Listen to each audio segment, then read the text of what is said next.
This is Joe Gallo with Cathodic Protection Solutions. We're here in Central Texas installing some Excalibur shields for a client of ours. And I would like to do an instructional video as far as going over the components of the Excalibur shield, the characteristics of the Excalibur shield. And I would like to go into that right now.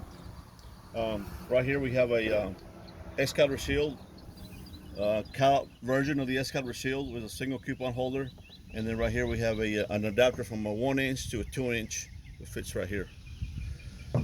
Starting at the mouth of the coupon, we have a stainless steel retainer, non-metallic, that holds a coupon. This right here is just forced in place. We have a primary filtering screen right here.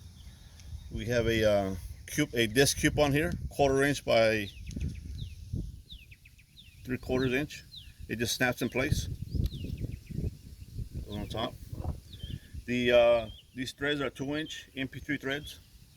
2" threads, stainless steel body, 3/16. And then this cavity holds 100 mils of fluid. We have 2 needle valves, upper ventilation valve, a lower drainage valve. We have a bottom base assembly.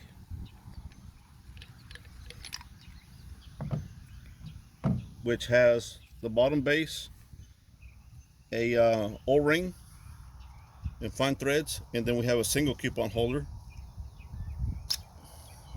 We have a secondary filtering screen. We have a guard that removes, which protects the coupon that inserts here. A 1/4 inch by 2" coupon goes in there. I'll show you that in the cut-up version. So here's the where the single coupon goes, and I go more in depth on the other side. So that's either you can do a single or you can do a tri-coupon. This is a tri-coupon holder. There's your secondary screen just like this, but you can see it holds a total of 3. 1, 2, 3. Also 2" long, cylinder shape by 1/4 inch diameter MP3 threads. So you can always have your MPY, never lose your MPY, a full coverage, maybe oxygen test, or any 3 different types, combinations of analysis on these coupons.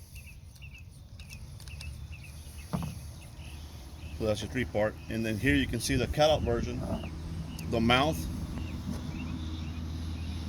or your coupon, your primary filtering screen, and then we have these also. These come standard. Your screen retainer. The body, like we said, it holds 100 mils. Your base assembly, the fine threads. This right here, as long as this beats up with this, you don't need to go that much tighter. As long as they both butt up, it's all you need as far as installation. And as far as this right here, this Excalibur shield will help you drive your internal program. It can, if you see a lot of solids coming in, you can get with the operations and say we need to run more pigging because we've seen a lot of solids like paraffin, fracking sands. Or you see a lot of water, it's time to run some more pig because we've seen a lot of water introduction into our systems. And from here you can also run residuals for your chemical inhibitor. See if they're too high. Residuals too high, you can back it off. If residuals are low on the lower side, you can increase your inhibitors. You can, from this body of fluid that you get, water, you can run inoculate bottles to see how many microbes are in your water. And then this can really help spearhead your chemical program. Thank you.